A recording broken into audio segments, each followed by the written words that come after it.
আমি তৃণমূল কংগ্রেসের ছোট ছোট ভাইদের, তৃণমূল কংগ্রেসের উঠতি নওজওয়ানদের, তৃণমূল কংগ্রেসের বোকা রাজনৈতিক কর্মীদের আমি বলতে চাই, একটা প্রশ্ন তোমার নেতাদের করো যে বিজেপির পতাকা উড়লে তোদের বুকে যন্ত্রণা হয় না, আইএসএফ এর পতাকা উড়লে তোদের বুকে যন্ত্রণা ওঠে কেন? প্রশ্ন করতে হবে। শুভেন্দু অধিকারী নবান্ন অভিযান করেছিল, কি কাণ্ড করেছিল আপনারা জানেন। তোড়ফোড় করেছিল, তারপরেও তাকে গ্রেপ্তার করে নিয়ে গিয়ে জামাই আদর করে চা খাইয়ে তাকে ছেড়ে দিয়েছিল, কি না রাজবন্দী। তাহলে নওশাদ সিদ্দিকীকে এবং তার সঙ্গীদের, তার কমরেডসদের, তার কর্মীদের, তার সাথীদের, তার যোদ্ধাদের হিড় হিড় করে টানতে টানতে নিয়ে গিয়ে 41 দিন আটকে রেখেছিল কেন? তাহলে কে সুবিধে করে দিচ্ছে বিজেপিকে? কে রাস্তা করে দিচ্ছে বিজেপিকে?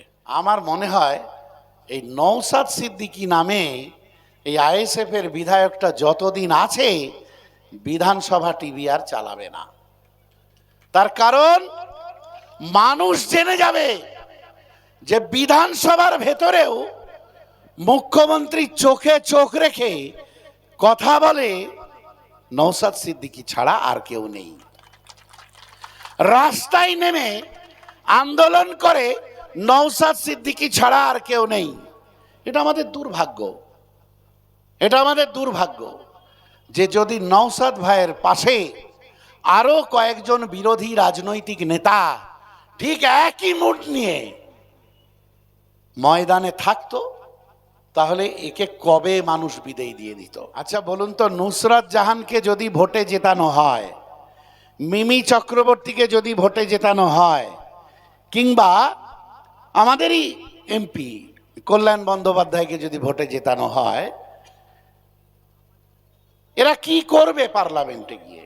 আপনি বলুন। তৃণমূল কংগ্রেস যে খুনোখুনির রাজত্ব করছে, তৃণমূল কংগ্রেস যে খুনের রাজনীতি করছে, এই পঞ্চায়েত নির্বাচনকে কেন্দ্র করেই প্রায় 5 ডজন মানুষ খুন হয়েছে। 5 ডজন মানুষ খুন হয়েছে। তাহলে কি ভাই বলতে পারি না যে তৃণমূল কংগ্রেস সন্ত্রাস করে রক্ত উৎপাদনের 5 ডজন কারখানাকে বন্ধ করে ও প্রমাণ করেছে যে আমি মানবতার শত্রু, আমি মানুষের শত্রু।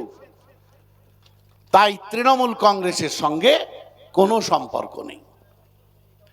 যারা মানবতাকে ধ্বংস করে, যারা রক্ত উৎপাদনের কারখানাকে বন্ধ করে দেয়, চিরতরে বন্ধ করে দেয়, তারা আসলে মানবতার শত্রু, তাদের সঙ্গে কোনো সম্পর্ক নয়। কথাগুলো কেন বললাম? তার কারণ দেখবেন বলা হচ্ছে যে বিজেপিকে আটকাতে গেলে তৃণমূল কংগ্রেসকে দরকার, এবং তাই আইএনডিআই এইসব সব হয়েছে টয়েছে। তো তৃণমূল কংগ্রেস নাকি বিজেপিকে আটকাবে। তৃণমূল কংগ্রেস কি করে বিজেপিকে আটকাবে? কারণ বিজেপির গর্ভে যে দলটা জন্ম হয়েছে, সেই দলটা কখনো বিজেপিকে আটকাবে না। বিজেপিকে কিভাবে মাইলেজ দেওয়া যায় সেই প্রচেষ্টা করবে। বলছে যে আইএসএফ ভোটে দাঁড়ালেই বিজেপির সুবিধা হয়ে যাবে। আইএসএফ নাকি ভোট কাটুয়া, এইসব সব ল্যাঙ্গুয়েজ ব্যবহার করছে পলিটিক্যাল লিডাররা। এবং দেখবেন ফিস ফিস করে পাড়ায় পাড়ায় বলছে, চায়ের দোকানে গরম করতে শুরু করছে। তাদের উদ্দেশ্যে ঝগড়া করবেন না, বলবেন 2019 সালে কোন ভোট কাটুয়া ছিল যে বিজেপির সিট 2 থেকে 19-এ চলে গেল। এর আগে তো আইএসএফ নামে কোনো ভোট কাটুয়া ছিল না। তাহলে বিজেপির একটা বিধায়ক ছিল প্রথম, আজকে 1, 2, 3টে করতে করতে বিজেপির বিধায়ক সংখ্যা 7-এর ঘরে চলে গেল কোন ভোট কাটুয়ারা কেটে।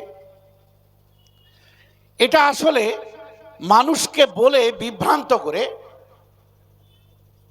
আইএসএফ যাতে রাজনৈতিক ময়দানে না থাকে তার বন্দোবস্ত করা। কারণ এদের মাথা ব্যথার কারণ কিন্তু আইএসএফ আর নওশাদ সিদ্দিকী। দেখুন, অন্য কোনো বিরোধী দল নিয়ে কথা বলে না। আমি তৃণমূল কংগ্রেসের ছোট ছোট ভাইদের, তৃণমূল কংগ্রেসের উঠতি নওজওয়ানদের, তৃণমূল কংগ্রেসের বোকা রাজনৈতিক কর্মীদের আমি বলতে চাই, একটা প্রশ্ন তোমার নেতাদের করো যে বিজেপির পতাকা উড়লে তোদের বুকে যন্ত্রণা হয় না, আইএসএফ এর পতাকা উড়লে তোদের বুকে যন্ত্রণা ওঠে কেন? প্রশ্ন করতে হবে। শুভেন্দু অধিকারী নবান্ন অভিযান করেছিল, কি কাণ্ড করেছিল আপনারা জানেন? তোড়ফড় করেছিল, তারপরেও তাকে গ্রেপ্তার করে নিয়ে গিয়ে জামাই আদর করে চা খাইয়ে তাকে ছেড়ে দিয়েছিল, কি না রাজবন্দী। তাহলে নওশাদ সিদ্দিকীকে এবং তার সঙ্গীদের, তার কমরেডসদের, তার কর্মীদের, তার সাথীদের, তার যোদ্ধাদের হিড় হিড় করে টানতে টানতে নিয়ে গিয়ে 41 দিন আটকে রেখেছিল কেন? তাহলে কে সুবিধে করে দিচ্ছে বিজেপিকে? কে রাস্তা করে দিচ্ছে বিজেপিকে? যাক, আমি আর বাড়াচ্ছি না, শুধু আপনাদের বলছি সচেতন থাকুন। একটা বিধায়কের কি দায়িত্ব সেটা নওশাদ সিদ্দিকী প্রথম প্রমাণ করছেন। আগে আপনারা জানেন তো, বিধানসভা টিভি ছিল, লোকসভা টিভি আছে, মানে লোকসভাতে কে কি কাণ্ড করছে সেগুলো কিন্তু আমরা টিভিতে দেখতে পাবো। আগে বিধানসভা টিভিও ছিল, তারপরে মাঝখানে ওরা বন্ধ করে দিয়েছে। আমার মনে হয় ভাইজানও বলেন, আমার মনে হয় এই নওশাদ সিদ্দিকী নামে এই আইএসএফ এর বিধায়কটা যতদিন আছে বিধানসভা টিভি আর চালাবে না। তার কারণ মানুষ জেনে যাবে যে বিধানসভার ভেতরেও মুখ্যমন্ত্রী চোখে চোখ রেখে কথা বলে নওশাদ সিদ্দিকী ছাড়া আর কেউ নেই। রাস্তায় নেমে আন্দোলন করে নওশাদ সিদ্দিকী ছাড়া আর কেউ নেই। এটা আমাদের দুর্ভাগ্য, এটা আমাদের দুর্ভাগ্য যে যদি নওশাদ ভাইয়ের পাশে আরো কয়েকজন বিরোধী রাজনৈতিক নেতা ঠিক একই মুড নিয়ে ময়দানে থাকতো, তাহলে একে কবে মানুষ বিদায় দিয়ে দিত। তো যাই হোক, সামনেই লোকসভা নির্বাচন। সেই লোকসভা নির্বাচনে আমাদের বিচক্ষণতার পরিচয় দিতে হবে। দেখুন ভাই, এ ওই করেনি ওই করেনি বলে তো কিছু লাভ নেই। আমরা ভোটে জেতাচ্ছি কাকে? আচ্ছা বলুন তো, নুসরাত জাহানকে যদি ভোটে জেতানো হয়, মিমি চক্রবর্তীকে যদি ভোটে জেতানো হয়, কিংবা আমাদেরই এমপি কল্যাণ বন্দ্যোপাধ্যায়কে যদি ভোটে জেতানো হয়, এরা কি করবে পার্লামেন্টে গিয়ে? আপনি বলুন। যে আমাদের উপরাষ্ট্রপতিকে নিয়ে ব্যঙ্গ করছিল, তার কাজ ওটা? তার কাজ এটা বলা যে শ্রীরামপুর লোকসভার অধীনে এতগুলো শিল্প কারখানা বন্ধ আছে, তাহলে এই শিল্প কারখানাগুলো খোলার জন্য যদি কেন্দ্রের হস্তক্ষেপ দরকার হয়, যে কারখানাগুলো যেগুলো কেন্দ্রীয় অনুমোদন, আর না হলে তুমি রাজ্যের কথা রাজ্যের ভাবো, সেগুলো করে না। আমি আপনি ভুল লোককে নির্বাচিত করে ফেলছি, আর ভুল লোককে নির্বাচিত করছি বলেই আমাদের হাত কামড়াতে হচ্ছে। তাই আসন্ন লোকসভা নির্বাচনে আপনাকে ওই যে বলছিলাম, জায়গাটা যদি ছেড়ে দেন তাহলে গুন্ডা বদমাইশরাই যাবে ওই জায়গাতে।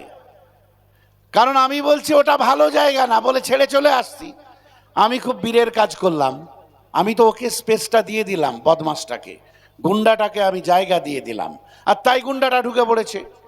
গুন্ডাটা বদমাসটা যাতে না ঢুকতে পারে সে বন্দোবস্ত তো আমাদের হাতে রয়েছে। আমার হাতে তো আমার সংবিধান একটা ভোটের অধিকার দিয়েছে। ভারতবর্ষের সংবিধান, মহান সংবিধান, আমাদেরকে মহান অধিকার দিয়েছে যে নরেন্দ্র মোদীরও একটাই ভোট। আর আমার আপনার পাড়ায় প্রতিদিন সকালবেলা যে ভিখারিটা এসে বলে বাবু দুটো খাবার দিন কি একটা টাকা দিন, তারও একটা ভোট। কত সুন্দর অধিকার, কিন্তু সেই অধিকারের সঠিক প্রয়োগ করতে হবে। যদি সঠিক না প্রয়োগ করি তাহলে তো ভুল লোককে নির্বাচিত করে ফেলবো আমরা, যারা আমাদের কথা বলবে না, যারা ওই পার্টি করতে এসে নিজের প্রপার্টি গড়ে তুলবে। তার জন্য আমি আপনি দায়ী। তাই আগামী দিনে এই লোকসভা নির্বাচনে আপনি কাকে নির্বাচিত করবেন ঠিক করে নিন। হয়তোবা আমরা শ্রীরামপুর লোকসভাতেও প্রার্থী দিতে পারি এবং সেরকম চিন্তা ভাবনা চলছে।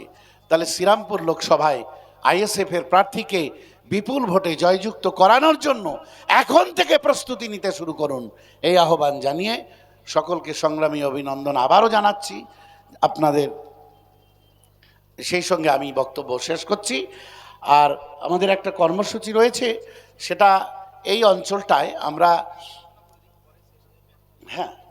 কয়েকজন আমাদের জিতেছেন, অন্তত 10 জন সদস্য জিতেছেন বিভিন্ন জায়গায়। তো তাদেরকে ভাইজান একটা সম্মাননা দেবেন, তাদেরকে থাকার জন্য, কাছাকাছি থাকার জন্য আমরা বলছি। এখন বক্তব্য রাখবেন আমার আপনার কণ্ঠস্বর, প্রতিবাদের আর এক নাম পীরজাদা মোহাম্মদ নওশাদ সিদ্দিকী। তিনি বক্তব্য রাখবেন, তার বক্তব্য আমরা শুনব।